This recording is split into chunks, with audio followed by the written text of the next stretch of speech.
নমস্কার বন্ধুরা, দীপাস কিচেনে আপনাদের সবাইকে স্বাগত। আমি আজকে স্যাপলা রান্না করব। স্যাপলাগুলো এইভাবে ছোট ছোট করে কেটে নিয়েছি আমি। এটা আমি এবার হালকা একটু জলে ভাবিয়ে নেব। ভাবিয়ে নিয়ে আমি মাছের মাথা দিয়ে এটা রান্না করব। ইলিশ মাছের মাথা দিয়ে আমি এটা রান্না করব। দেখুন আমার সেদ্ধ হয়ে গেছে, আমি জলটা ঝারিয়ে দেবো। ইলিশ মাছের মাথাটা আমি ভাজতে দিয়ে দিলাম। এটা ইলিশ মাছের তেল আমি দিয়ে দিলাম একটু ভাজতে। আমি একটু পুরো সর্ষে ভিজাতে দিয়ে দিচ্ছি। একটু হলুদ দিয়ে দিচ্ছি এর মধ্যে একটু নুন দিয়ে দিলাম।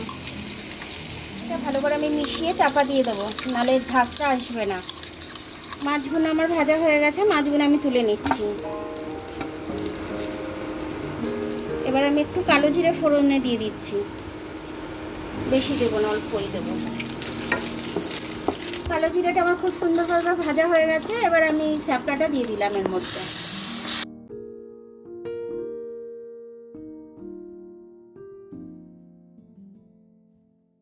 কাঁচা লঙ্কাটা আমি একটু মিক্সিতে পেস্ট করে নিচ্ছি।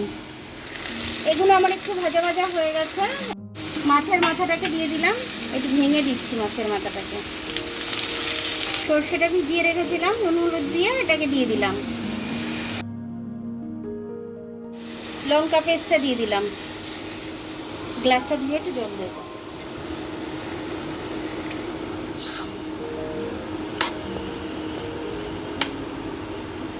এটা আমি চাপা দিয়ে দেবো। এটা আমার হয়েই গেছে, সেদ্ধ করে নিয়েছিলাম আগে, তারপর ভেজে নিলাম।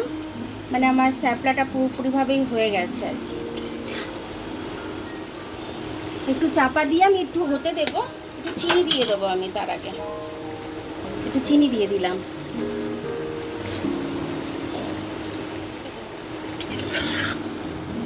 এবার আমি একটু নেড়ে দিলাম, নেড়ে দিয়ে একটু চাপা দিয়ে দেবো, যাতে মাছের মুড়ো টুড়োগুলো ভালোভাবে সেদ্ধ হয়ে যায়। ভাজতে ভাজতে যদিও সেদ্ধ হয়ে গেছে। আমি এবার ঢাকনাটা তুলে একটু দেখে নেব। আর একটু জলটা শুকানোর প্রয়োজন আছে, নাহলে এরকম ঝোল ঝোল খেতে হবে না, একটু জলটা শুকাবে। এটা আমি আর জল শুকাবো না, এরকমই নামিয়ে নেবো। কারণ ভাত দিয়ে খাবে তো, একটু রসা রসা না থাকলে ভালো লাগে না। ইলিশ মাছের মাথা দিয়ে আমার স্যাপলাটা খুব সুন্দরভাবে রান্না হয়ে গেল। এটা দিয়ে এক থালা ভাত খাওয়া হয়ে যাবে। আর নতুন নতুন এখন বাজারে উঠছে, মানে খুব ভালো লাগছে এখন খেতে। তো এই সময় আপনারা নিয়ে এসে এরকমভাবে করে খাবেন। খেয়ে কমেন্টস করে আমাকে জানাবেন যে আপনাদের কেমন লাগলো। আমার তো খুব ভালো লেগেছে। আমার তো এক থালা ভাতই এটা দিয়ে খাওয়া হয়ে যাবে।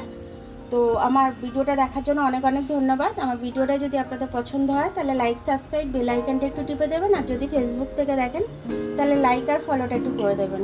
আবার কাল দেখা হবে নতুন রেসিপির সাথে। ততক্ষণ আপনারা ভালো থাকবেন, আমি আসছি।